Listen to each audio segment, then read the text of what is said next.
dahil nga nauuso itong Graham bar anywhere, anyhow sa social media, kaya gagawa din ng Ate Lenlen yun nito. Inggitera yarn. Siyempre, lahat ng trending dito sa social media, susubukan nating gawin at i-share yan sa ating mga masusugid na tagapanood. Lalo na't kung pang negosyo or pagkakakitaan yan, nako, ready akong i-share sa inyo yan. Bali 3 ingredients lang pala itong gagawin nating Graham bar, guys. At sigurado naman akong kayang-kaya ito ng mga bulsa ninyo. First thing nga pala na gagawin natin dyan, isahanap lang tayo ng isang lagayan na magpi-fit sa ating gagawing Graham bar. Then saka natin yan lalapatan ng parchment paper para mas madali natin yung ma-unmold mamaya. Para isang hila lang, whoop, tanggal agad. Bali, ginupit ko lang po ng konti yung mga corners niyan para hindi naman lukot-lukot kapag nilapat natin yan sa lagayan. And jararan! Okay na itong ating lagayan. Bali, 2 lagayan na po palang iniready natin dyan.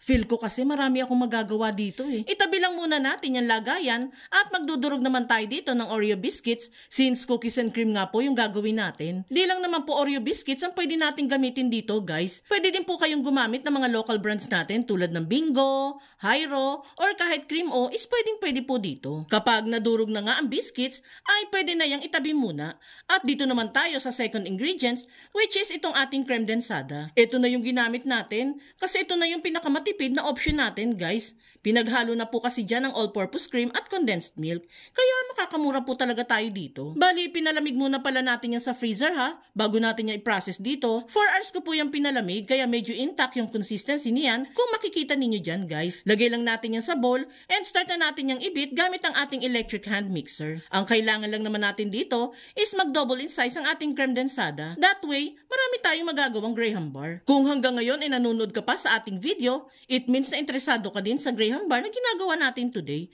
Kung sakali pa lang magugustuhan mo ito, pusuan at i-share mo naman itong video natin para naman marami ang makapanood at magka-idea sa paggawa ng Graham bar. I-comment mo na din po pala sa baba kung taga saan ka nakatira para naman mapasalamatan kayo ng Ate Lenlen ninyo. Okay? After nga ng ilang minutong pagbit sa creme densada, ay makikita ninyo dyan na dumoble na ang volume nito. Kapag nga ganyan na yan, ay pwede nang ihalo dito yung dinurog natin mga Oreo biscuits. Mga 6 na pack lang po yung ilalagay natin dito, guys. Masyado na kasi matamis kapag nilahat pa natin. Then ibit ulit natin yan ng 1 minuto para lang mag-mix ang creme densada at Oreo. Once okay na nga, ay itabi muna natin yan sa gilid. At sisimulan na natin maglatag ng Graham crackers dito sa ating lagayan. Bali 1 pack lang po ng Graham cracker ang magagamit natin dito, guys ha. Lagyan lang natin ng negative space bawat Graham cracker para mas madali natin yung mahiwa kapag lumamig na. Then saka maglagay ng Oreo mixture dito sa ating lagayan. Sa mga magnenegosyo pala nito, guys, kwentahin niyo po muna ang mga magagastos ninyo bago kayo mag-come up sa final price. Iba-iba kasi ang presyo ng mga ingredients, depende sa lugar at depende din sa tindahan na pinagbilhan ninyo. Mahirap na, di ba? Baka naman benta kayo ng benta, di pala kayo tumutubo. Kapag nga nalagyan na yan ng mixture, latagan uli sa ibabaw ng Graham cracker. Tansyahin niyo na lamang po, guys, na dapat magkatapat yung ibabaw at ilalim ng Graham cracker para magmukha talaga itong Graham bar sandwich.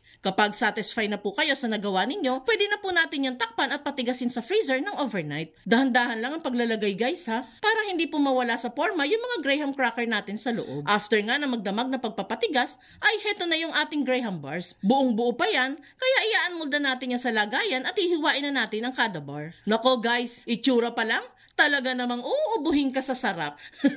Nag-ready na din po pala ako dyan ng ginupit-gupit na aluminum foil para dire-diretso ang ating paggawa. Dapat kasi medyo mabilis ang kilos natin dito, guys, para hindi agad matunaw ang mga Graham bars. And jararan! Pwedeng-pwede na nating ibenta itong nagtitrending at ubod ng sarap na Graham bars. Kung gusto nyo po ng iba pang flavors, pwede kayong mag-experiment ng iba't ibang flavors para hindi naman po magsawa ang ating mga customers. Kaya ikaw, subukan mo na din gumawa at magtinda nito.